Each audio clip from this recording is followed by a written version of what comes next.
Here he is, look. The broken man arrives. I'm alright. I know, that's the funny thing. So, you've arrived. I have arrived, yeah. After me. Yeah. Like this morning I put on my YouTube community page saying, what did I say? I said, how far behind me does everybody think you were?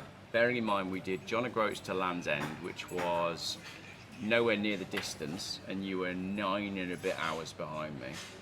You would think that over 1,100 miles the gap would be huge, ludicrous, and the money would be wild.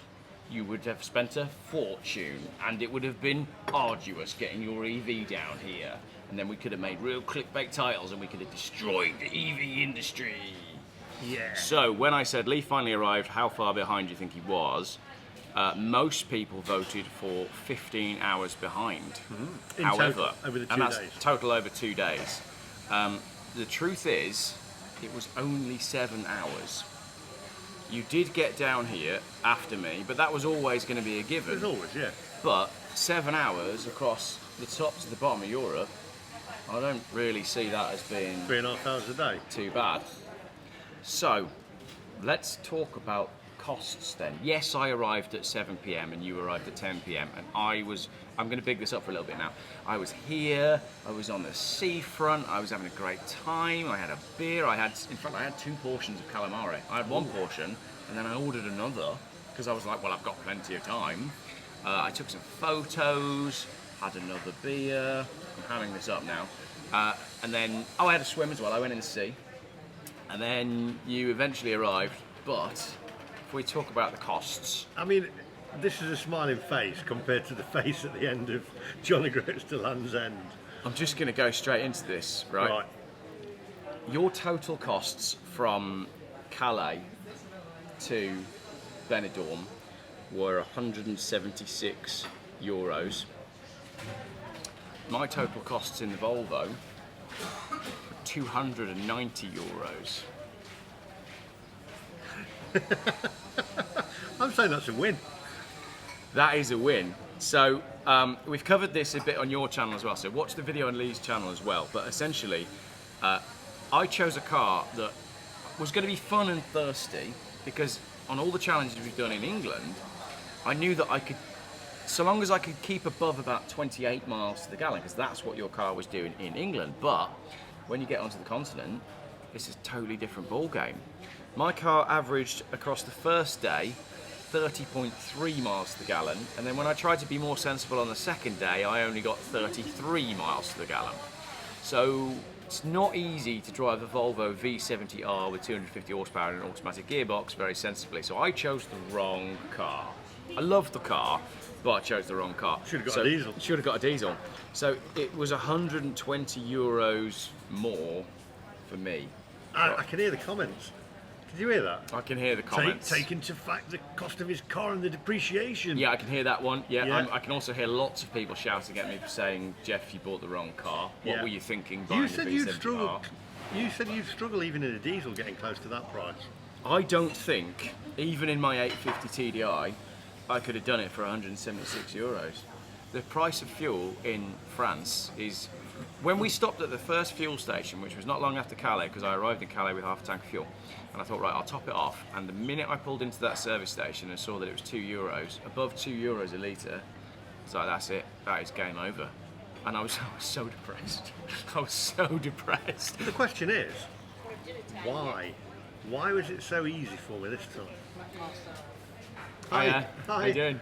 So, you've obviously now got this new mapping system that you've learned how to use. Yeah. So your car is directing you to the charging stations. At the right time. At the right time. Your fans are fixed. And it's preconditioning the battery. And it's preconditioning the battery. So your batteries are staying cooler and they're getting ready for charging. And the infrastructure, as everybody kept saying to us, is better in Europe. France particularly. Spain's good, but France was just amazing for you, wasn't it? Far superior, yeah. Spain, the last bit, I was getting stressed out because BP didn't work. They put wouldn't authorise my card. They'd put no ramp. It was literally a curb, which you'll see on the video, like that. So I had to lift my suspension up. I'm thinking this is going to scrape my batteries. which then it's a write-off. But it didn't because I've got the higher suspension. Anybody who hadn't would not be able to get up there. So I don't know what BP were thinking of there. It's almost like it's been put in, but they haven't then installed the drop curb to allow access to it. Yeah, and they were all working. They're all on. And this was in Valencia, so you'd come off the main route, gone into Valencia, and then it was outside. Out the other side, rerouted me to some. I don't know where I was. But the point there was that was within the last 60 miles of the journey. So you only got tripped up at the very last bit. Yeah. Whereas I was genuinely expecting you to be days behind me and to arrive like looking like a jelly. That cost me about an hour. Yeah. So I would have been 2.5. I'd have shaved an hour off of it. Yeah. If it wasn't for the fact for that BP charger, but everything else was just sweet. And looking back at it, I turned it around and I thought, you know what? One hiccup out of 1,200 mile. Yeah. Not bad. And the crazy thing is, 1,200 mile with an electric car, and it was easier because of the charging infrastructure than it was in the UK. Yeah. So some of these comments that people were saying on that post this morning, I'd vote for him. I'm amazed he even made it to the end and didn't quit before reaching it. You know, people thought you were going to have to quit. If you drive an internal combustion car, you choose the road which gives you freedom, which your car represents. When you drive an EV, it plans the road for you in order to complete your journey. This is not freedom. Now that is a good point. Yeah, because you were not that free. I had to follow the route that it took me. Absolutely. Love these videos as it goes to show EVs are not the future, especially for long road trips. I think we've just disproved that, and I hate to say, but I still stand by the fact it's about choice, and I've always said that, and you said the same thing. They're taking the choice of internal combustion away from you, and that really, really winds me up and brushes me the wrong way. Because if we said ban electric cars, then you're as bad as the people that are saying ban internal combustion engine cars. Have what you want. Yep, 100%. And then we've got, I'm quite surprised he was even in that time frame. People think you might even be 24 hours behind me. Someone else has said, well, at least he got a new car out of his troubles. So people still think because of your clickbait video that you got a free car. I got paid off, yeah. Yeah, so people are still thinking that. 2 days, somebody says. So you know, this is the interesting thing that I'm pretty surprised by the outcome that we've got. But let's just talk about our agenda for this meeting. I've just knocked the table there. Talk about our agenda, right? The costs, we've done that one. Cost per litre, ridiculous. Roadworks, delays, flow of traffic, potholes, lane discipline, and lorries. Let's just work through them. How many roadworks did we see? I don't see any. I saw one where it went into a contraflow, but it was like over in 2 minutes. It went down to like 50, but there was no delays. We flowed onto the other side of the road, we flowed out the other side, and we were done. And that was it. And that was one in 1,100 miles, 1,200 miles. Delays, okay. A little bit around Paris. A little bit slow through Paris, a little bit slow approaching Barcelona, and then I had traffic when a lorry had gone off the road and they'd closed one lane. Cost me maybe 10, 15 minutes and a little bit of fuel, but that was it. The roads just flowed perfectly, so I've put flow here, right? The speed limits were mostly 130 kilometres an hour, which is 80 miles an hour, and people do drive fast, but they have great lane discipline, so you can make progress. And if you were in that outside lane, they don't like it. No, they don't like it. Get out of the way. But you also read the way other people are driving. You drive the same way they do, so it just, so you move in just and get works. out of the way. You don't have any issues. Also, we did the bulk of the driving through France on a Sunday when there's no lorries on the road, which made a big difference to our flow. But I love that once we'd skirted around Paris, I love looking at the sat nav and it said, right, your next driving instruction is in 199 miles. Stay on this road for 199 miles. You just cruise control, and it was great. And by the way, I had the coolest genitalia. You did. So you had cooled seats. So this was yesterday, wasn't it? When we got down, when we left the viaduct and we got further down through Spain, it got warm, didn't it? Yeah. It got up to about 26. Did it? Flipping did get warm, mate. And I'd started the day wearing a pair of jeans and my shorts were in the boot, but I didn't want to stop. I was doing a sort of personal challenge as to how many miles can I actually cover without stopping. Can I drive a full tank? And I did. I did it twice, actually. But I was getting really, really warm. And although I was told the aircon worked in the Volvo, because it had regas in its history, my aircon didn't work. So what I did was I tucked in behind a lorry on a long stretch of road. I set my cruise control and I set a nice distance in front of the lorry and I took my trousers off.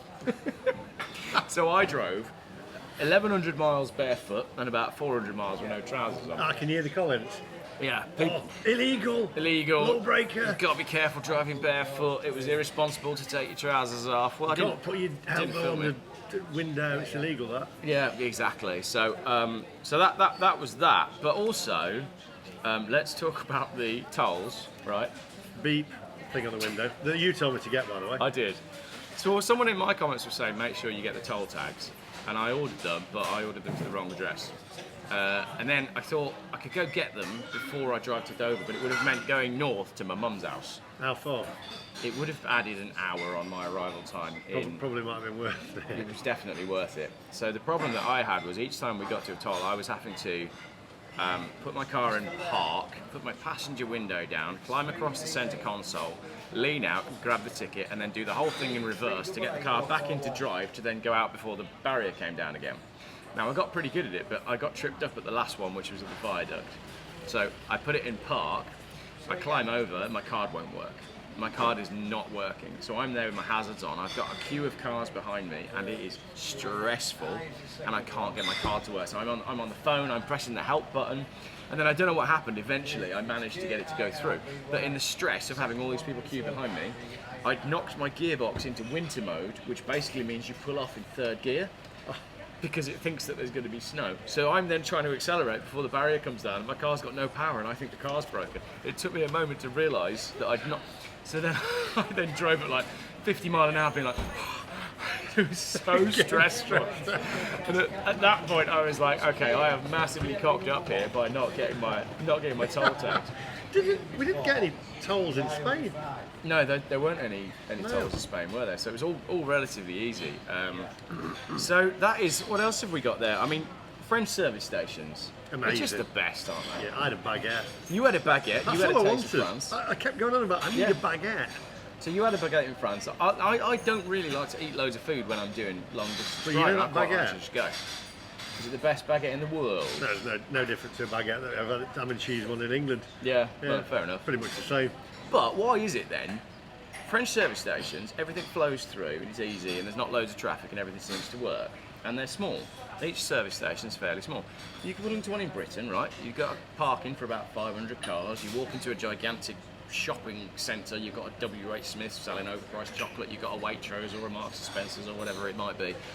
The service stations are crap and everything seems to take forever. Why does it just work in France? France has just, they've just got it going, haven't they? It just works. The auto route system is just so much better, and it makes me laugh now, talking about roadworks and delays, and the way we flowed through France and Spain, and I look back to the challenges we've done before, and I'm on the A9 in Scotland, out of my car, taking photos in standstill traffic with my engine off, and then I'm on the A14 when we did east to west in Kettering, spending half an hour as the angriest man in the world, trying to get my X5 to make some progress. And yet, here we are in Europe, and we just flowed straight down here, and it was our easiest challenge yet. Yeah, I got here, well, not that much. It was about 3 hours after you yesterday. Yeah. And then we just went out, had a few beers, had some Indian food, and I wasn't that stressed out. Even though that last one was a bit awkward, I'd got over it after a while. I thought, you know what, I'm here now anyway, so... But as well, because the traffic flows and it just works. I'd driven, I did the whole thing from Calais to the viaduct, 575 miles, and I could have carried on. I could have stopped at Millau, had a bite to eat, and I thought about it, and you did as well. I thought about doing him over and just being like, right, and I changed my sat nav. I was like, right, what time would I get to Benidorm? So I put it in, and it was saying 1 in the morning, and I was thinking, shall I just do it? And then you said the same at the hotel. You were like, do I just get up early? I set my alarm for 5 a.m. and I thought I'm going to jump in the shower and I'm going to head down. But then, we've thought that numerous times, but then... It doesn't work from a YouTube point of view, does it? We followed each other in Convoy for a while, and that was the best bit. That was cool. So when we were at Millau, we both basically started the day with the same amount of range. We were doing the same route, so we were able to get bits of footage together on the. We went over the viaduct. bridge together, which is what we'd planned Exactly. to do. That was even though I did it before because I needed to charge and cocked up. So then we ended up at the same service station, and I got so I fueled my car up. You got your car plugged in, and everything was easy. And last night, while you were sleeping and I was sleeping, what was my car doing? It set fire to the hotel. I had to jump off the balcony into the pool. I slept with one eye open, just waiting for the smoke. No, that was it. You pulled up, you parked underneath the hotel, plugged it in. Next to the mobility scooters next to the mobility scooters. Went to reception and said, please, could you switch the charger on? So she did with a little app thing. Be all right when she checks your social credit score on your digital ID and says, I'm sorry, Mr. Davey, you've been saying bad things about the EV movement. We're not switching your charger on today. I'm a turncoat though. Which is what the conspiracy theorists say, but I have to concede that, you know, despite all the pitfalls of electric cars and all my concerns about, you know, this digital dystopia that we're heading to, you got down here cheaper than me.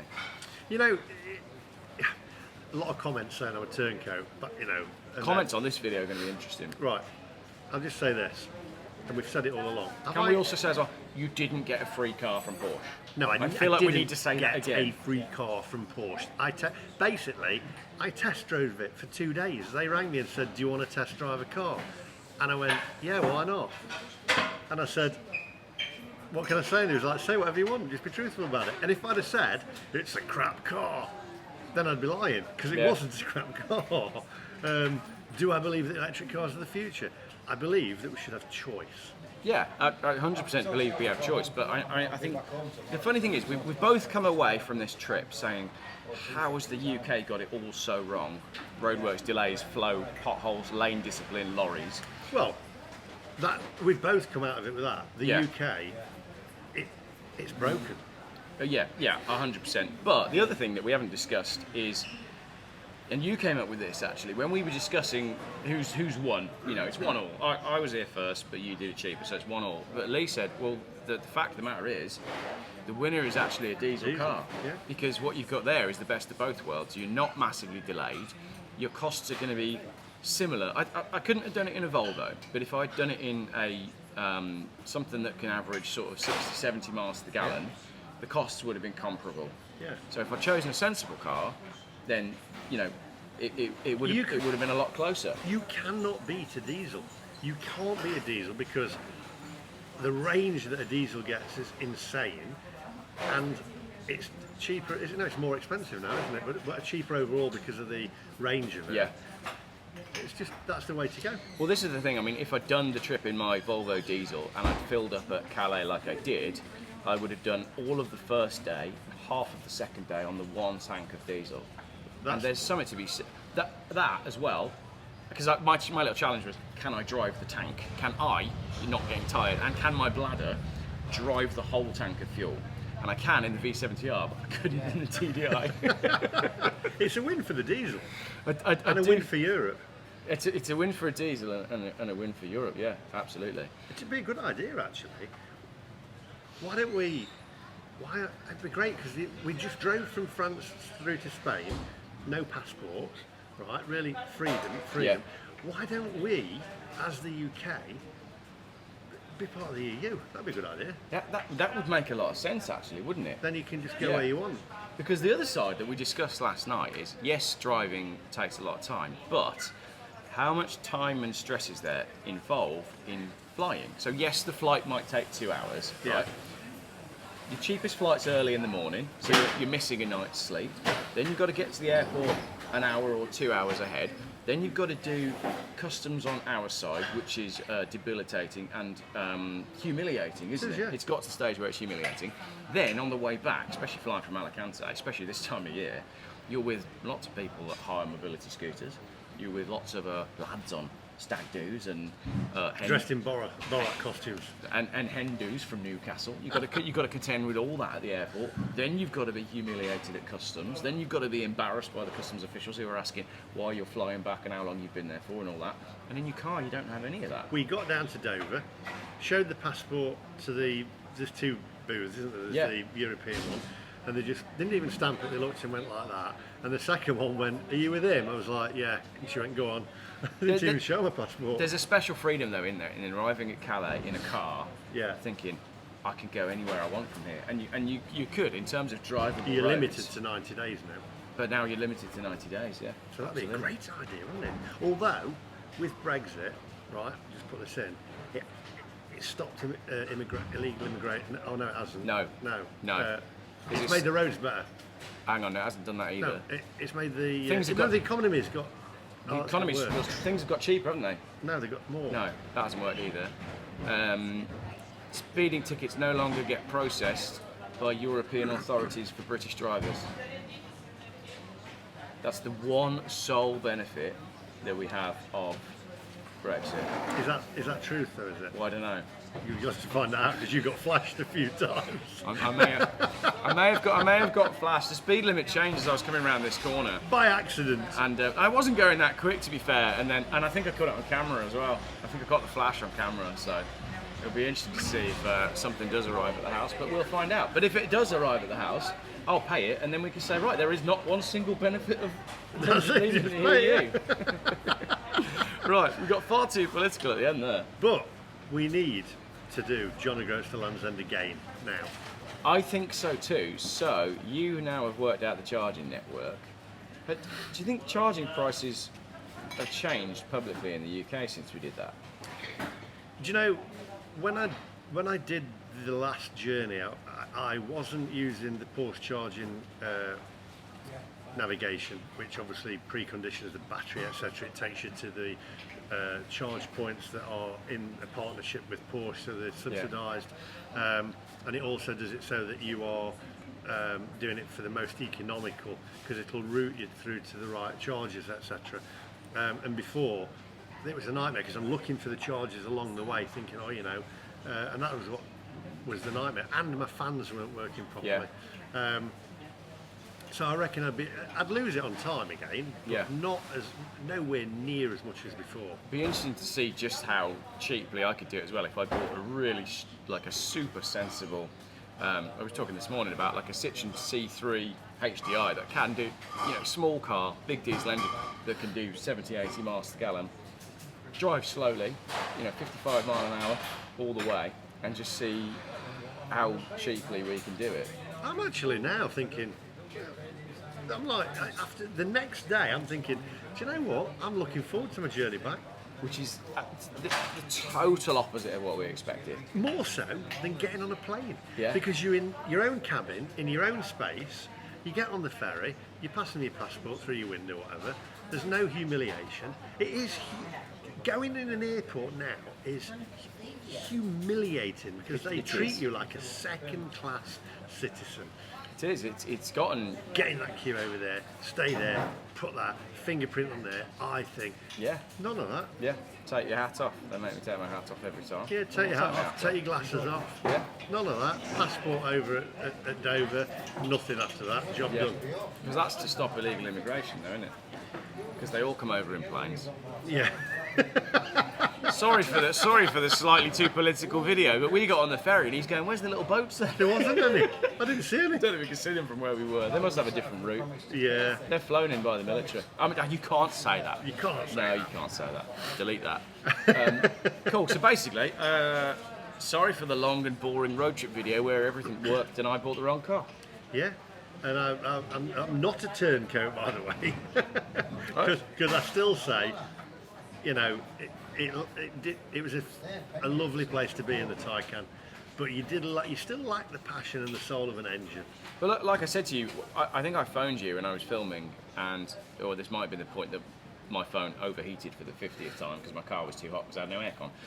And I phoned you and said, has this trip given you a renewed... The lighting's going to change in a minute, so we probably need to... And I phoned you and said, has this trip given you a renewed love for your car?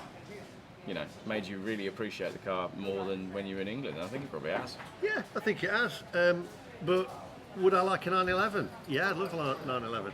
In fact, in an ideal situation, if I ever win the lottery, I'd love to have the new Taycan in the garage and the 911. Then you got the best of both, haven't you? It's like rice and chips. I'd stick a Panamera diesel in. I mean, if you've won the lottery, you might as well have a Panamera diesel as well. Yeah, I'd have a 911, I'd have a Taycan, and I'd probably have a Mini.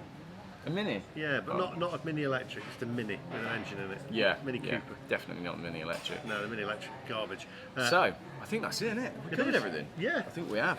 I'm going to go and edit the videos now. Yeah, right. Thank you very much, everybody, for watching this road trip series. Let us know in the comments what you'd like us to do next. It'd be interesting to see what people say. Maybe they've had enough of... Well, if they've had enough of us, then they wouldn't have watched this far, would they? So I wouldn't worry about that. If you've watched this far, say, Geoff likes cucumbers. Geoff likes cucumbers. Yeah. Don't mind a cucumber, they're full of water, as long as they're organically grown. But no, suggestions in the comments for what we do next, where we drive next, what activities we do and what car I buy for it, and I won't be using a Volvo V70R again. If you would like to buy a saffron pearl metallic Volvo V70R, I can do you a discount if it's collected from Benidorm. Thanks for watching. See you in the next one. Oh, make sure you subscribe to Lee and myself as well if you're not already. And yeah, like I say, suggestions in the comments. See you next time. Right, another coffee? Another coffee. Cafe con leche.